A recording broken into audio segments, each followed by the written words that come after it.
தசகம் 2 முதல் ஸ்லோகம். சூரியஸ்பர்தி கிரீட்டம் ஊர்த்வதிலக ப்ரோத்பாசி பாலாந்தரம் காருண்யா குலநேத்ரம் ஆர்த்ர ஹசிதோல் லாசம் சுனாசாபுடம் கண்டோத்யன் மகராப குண்டலயுகம் கண்டோஜ்வலத் கௌஸ்துபம் த்வத்ரூபம் வனமால்ய ஹாரபடல ஸ்ரீவத்ஸ தீப்தம் பஜேஹே. சூரியஸ்பர்தி கிரீடமூர்த்வதிலக ப்ரோத்பாசி பாலாந்தரம் சூரியஸ்பர்தி கிரீடமூர்த்வதிலக ப்ரோத்பாசி பாலாந்தரம் காருண்யாகுலநேத்ரமார்த்ரஹசிதோல் லாசம் சுனாசாபுடம் காருண்யாகுலநேத்ரமார்த்ரஹசிதோல் லாசம் சுனாசாபுடம் கண்டோத்யன்மகராபகுண்டலயுகம் கண்டோஜ்வலத் கௌஸ்துபம் கண்டோத்யன்மகராபகுண்டலயுகம் கண்டோஜ்வலத் கௌஸ்துபம் த்வத்ரூபம் வனமால்யஹாரபடல ஸ்ரீவத்ஸதீப்தம் பஜே. த்வத்ரூபம் வனமால்யஹாரபடல ஸ்ரீவத்ஸதீப்தம் பஜே.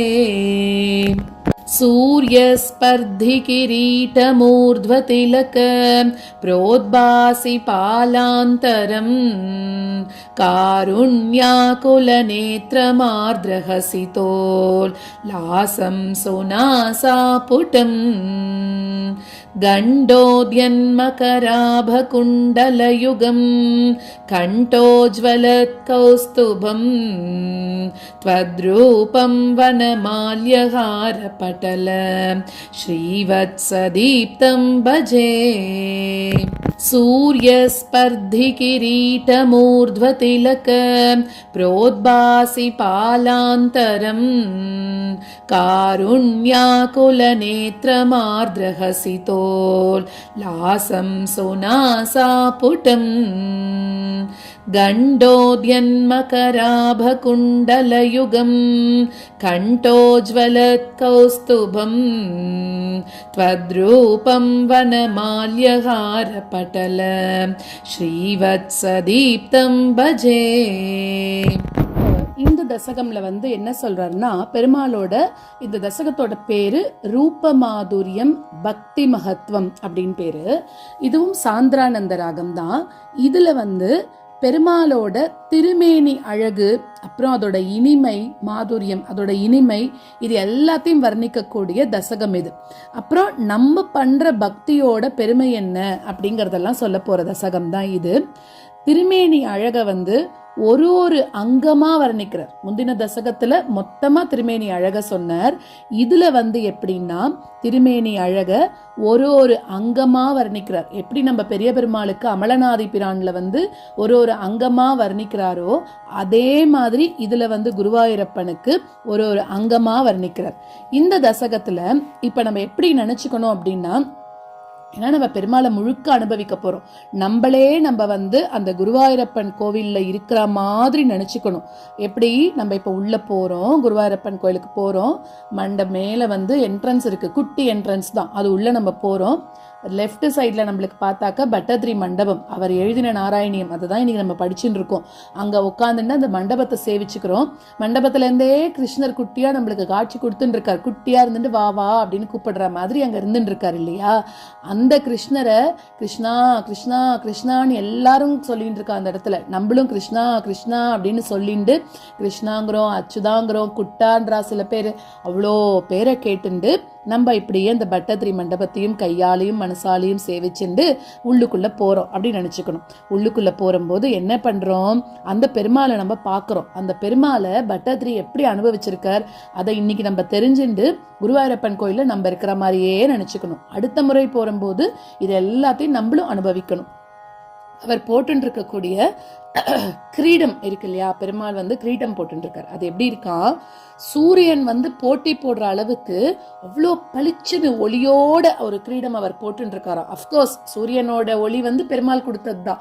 பட் இங்க அந்த உவமைக்காக சொல்றேன், அந்த சூரியனோட ஒளியே எவ்வளோ பெருசா இருக்கும். அந்த ஒளி வந்து நல்ல பளிச்சுன்னு இருக்கக்கூடியது. அதுவே போட்டி போடுற அளவுக்கு இருக்கான் பெருமாளோட கிரீடத்துல இருந்து வரக்கூடிய ஒளி.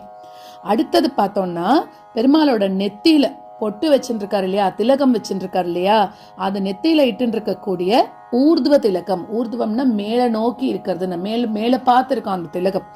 அது எப்படி இருக்கு அப்படின்னா பெருமாளோட நெத்தி அதுவே ரொம்ப ஜொலிக்கிறது. மொத்தமே பெருமாளோட அந்த திருமேனியே அப்படியே பளிச்சுன்னு ஜொலிக்கிற திருமேனி தான் இல்லையா. அதனாலதான் நம்மளெல்லாம் அது அப்படியே ஈர்க்கிறது. அந்த மாதிரி இருக்கக்கூடிய ஜொலிக்கிற திருமேனியில இவர் போட்டு இருக்கக்கூடிய திலகம், அதனால இன்னும் அந்த பெருமாளோட திருமேனி அந்த நெத்தி ஜொலிக்கிறது. திலகத்துல அவ்வளோ ஒளி இருக்கும். ஏன்னா எப்படி இருக்கும் பெருமாள் வச்சிருக்க வைர கற்களாலையும் மாணிக்க கற்களாலையும் அந்த மாதிரி இருக்கக்கூடியது. அதுல இருந்து இந்த பெருமாளோட நெத்தி அவ்வளோ ஜொலிக்கிறதாம். அடுத்தது பார்த்தோம்னா கண்கள் சொல்லவே வேண்டாம், கருணையோட இருக்கக்கூடிய கண்கள். அந்த கண்களை பார்த்தாலே நம்ம எப்படி இருக்கலாம், பார்த்துட்டே இருக்கலாம் மாதிரி இருக்கும் குருவாயூரப்பனோட கண்கள்.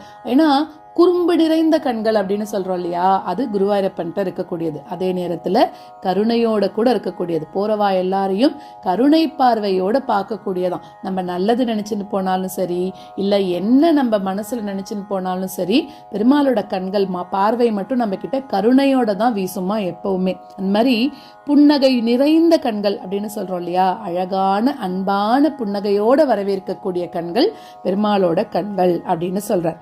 அடுத்தது வந்து மூக்குக்கு வரார். அந்த மூக்கு எப்படி இருக்கு, நல்ல ஷார்ப் ஃபீச்சர்ஸ் அப்படின்னு சொல்றோம்ல, பெருமாளோட மூக்கு நேர்த்தியா இருக்கும், அவ்வளோ அழகான மூக்கு இருக்கு அப்படின்னு சொல்ற. அடுத்ததாக காதுகள். அந்த காது எப்படி இருக்கு, ரொம்ப அழகான காதுகள் பெருமாளுக்கு.